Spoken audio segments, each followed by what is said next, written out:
There is something deeply unsettling about slowly losing interest in people. It does not happen in a dramatic, explosive way. There is no massive argument that shatters the room. There is no loud declaration of hatred. There is no cinematic bridge burning where you walk away while everything collapses behind you.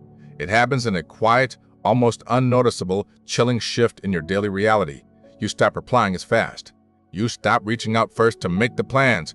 Conversations that used to flow easily now feel like a heavy, suffocating obligation that you have to mentally prepare for. And even when you are standing right in the middle of a crowded room, surrounded by people who supposedly know everything about you, something inside your chest just feels completely and utterly empty. But what is even more confusing, and what drives most people to the edge of silent panic, is this: you do not always know why it is happening. And you know that visceral feeling when you look down at your phone, see a new message light up the screen, and instead of feeling a rush of excitement or connection, you just feel an immediate, exhausting weight drop in the center of your chest. You look at the name on the screen, and you feel nothing but a profound desire to throw the phone into the ocean and disappear. And you have absolutely no idea why. You just know that something inside you has fundamentally changed, and it feels permanent. You start to wonder if something is broken in your brain. You lie awake at night wondering if you are becoming cold, bitter, or painfully isolated. You look at how easily other people socialize, how they laugh at meaningless jokes, how they seamlessly blend into the noise, and you ask yourself why you cannot just be normal anymore. This is the exact psychological trap that destroys so many highly intelligent, deeply empathetic people. You are analyzing your behavior through the lens of social expectation. Society tells you that pulling away means you are failing. Society tells you that isolation is a symptom of depression. But behavioral psychology reveals a completely different, almost invisible reality. You are not losing your ability to connect. Your nervous system is executing a highly sophisticated, high-level protocol of self-preservation. In the next few minutes, we are going to dissect the brutal, silent transition of emotional detachment. We will uncover the hidden biological cost of being overly available to the wrong people. We will explore how chronic disappointment physically rewires your brain's baseline expectations for human behavior. And we will reveal exactly why fiercely protecting your peace looks identically like isolation to the untrained average eye. Pause and write this down now. Losing interest in the masses is not a symptom of your decline. It is the very first, often painful symptom of your psychological evolution. Let us break down the exact architecture of this silent shift. It almost always begins with a silent, invisible epidemic, profound, chronic emotional exhaustion. We need to look closely at your history. For years, maybe even decades, you have likely operated as the emotional anchor for everyone around you. You were the reliable one. You were the listener, the ultimate problem solver, the one who absorbed the anxiety, the drama, the complaints, and the endless chaotic noise of other people's lives. You offered your time, your focus, and your empathy without ever demanding a receipt. Society praises this behavior. They call you a good friend, a loyal partner, or a great listener. But your biology does not care about social praise. Your biology does not care if people think you are nice. Your biology operates on a strict, mathematical, energetic budget. Empathy is not free. Active listening is not free. Caring deeply about people who refuse to fix their own lives requires a massive expenditure of cognitive calories and emotional bandwidth. When you consistently output more emotional energy than you absorb, you do not just get tired. Getting tired is what happens after a long day at work. What you are experiencing is a state of severe psychological deficit.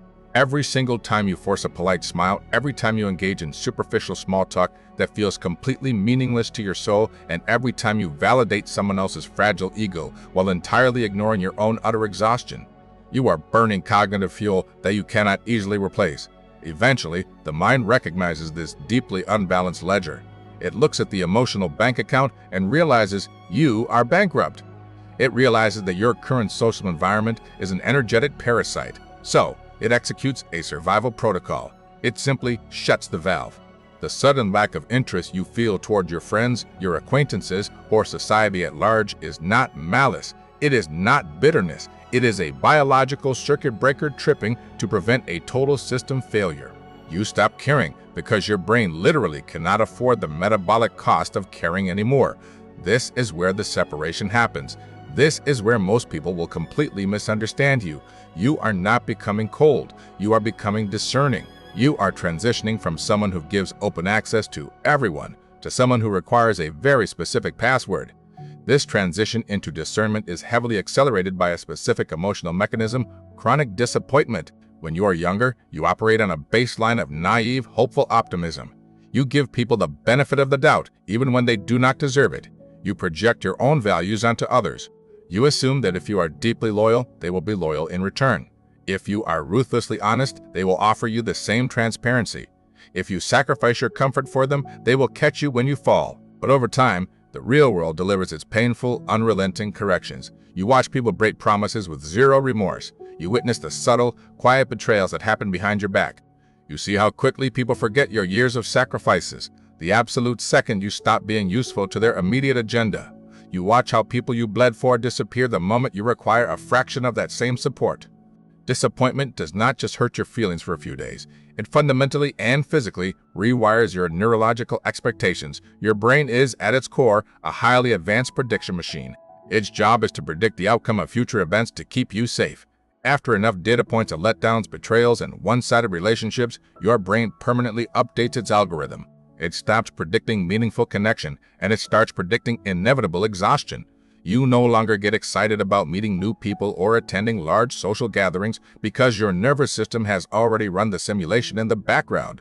It looks at the smiling faces, the forced laughter, the superficial questions, and it knows that the emotional return on investment is going to be zero. Worse, it will likely be negative.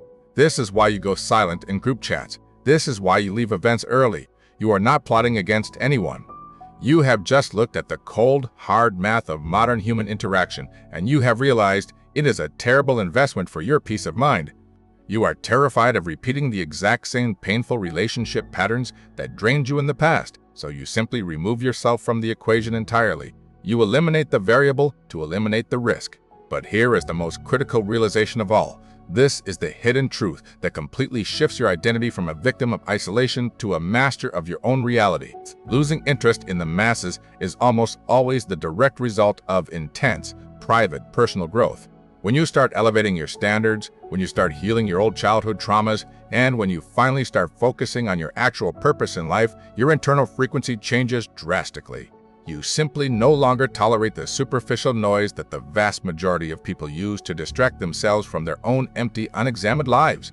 Suddenly, gossip absolutely bores you to death. Complaining about circumstances without taking action repels you. Unnecessary drama feels like literal poison to your bloodstream. You start to see how much time people waste talking about other people, and you want absolutely no part of it. Rewind this and listen to me very closely right now. You have not outgrown the concept of friendship. You have outgrown the room.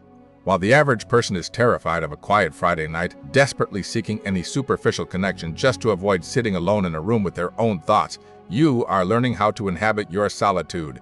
You are learning how to be your own sanctuary. You are building an empire in the silence. Growth is an inherently lonely, brutal process. It has to be.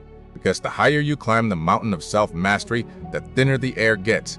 And the brutal truth is that very few people have the lung capacity to survive the altitude you are reaching. Most people want to stay in the comfortable valley of distraction. You are losing interest in people because you are finally gaining interest in your own sovereignty. You are trading the noise of the crowd for the clarity of your own intuition.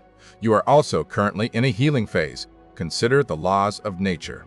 When an animal in the wild is wounded, exhausted, or recovering from a brutal fight, it does not parade itself in front of the pack. It does not seek attention. It retreats to a safe, quiet, hidden place in the shadows to regenerate its strength. It sleeps. It observes. It protects its energy until the wound closes.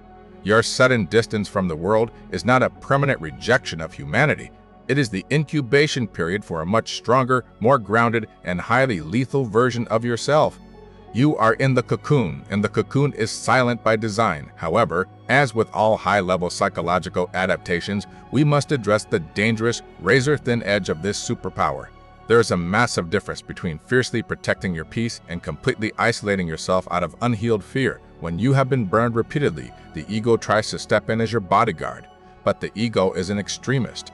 It tries to convince you that everyone is a threat. It whispers in your ear that you do not need anyone, ever. It tells you that all humans are inherently flawed and that trusting anyone is a fool's game.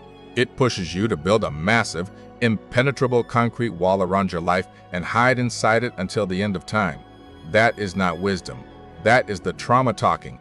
That is the unhealed wound disguised as superiority. True emotional mastery is not locking yourself in a dark tower and throwing away the key. True mastery is building a very strong fence, but ensuring that fence has a very heavy, functioning gate.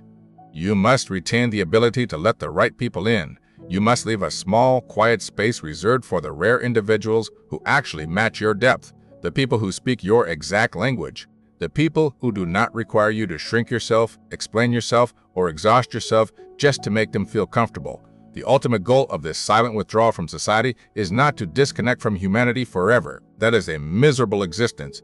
The actual goal is to clear out all the toxic, draining, low-frequency noise so that you finally have the bandwidth to recognize genuine value when it actually appears. You are starving the distractions in your life to feed your ultimate focus. You are resetting your completely fried nervous system so that when true peace, true loyalty, and true connection finally arrive at your door, you are not too exhausted to let them in. You will know exactly how to welcome them because your house will finally be clean.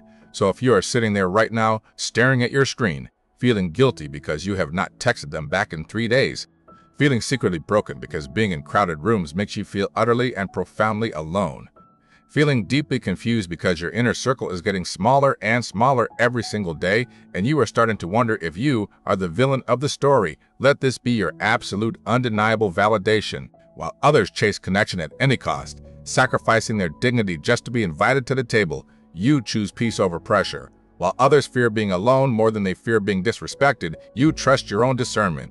You are willing to sit in the quiet. That is not isolation, that is sovereignty, and sovereignty is the quiet, invisible superpower that separates the perpetually exhausted masses from the truly empowered elite. If this made you realize exactly who you are, if this finally put words to the silent shift happening inside you, subscribe to the channel and turn on notifications. Do not let society tell you that your peace is a pathology. You are not broken. You are not losing your mind. You are just finally waking up to your own value. Build the gate. Protect the energy. See you in the next protocol.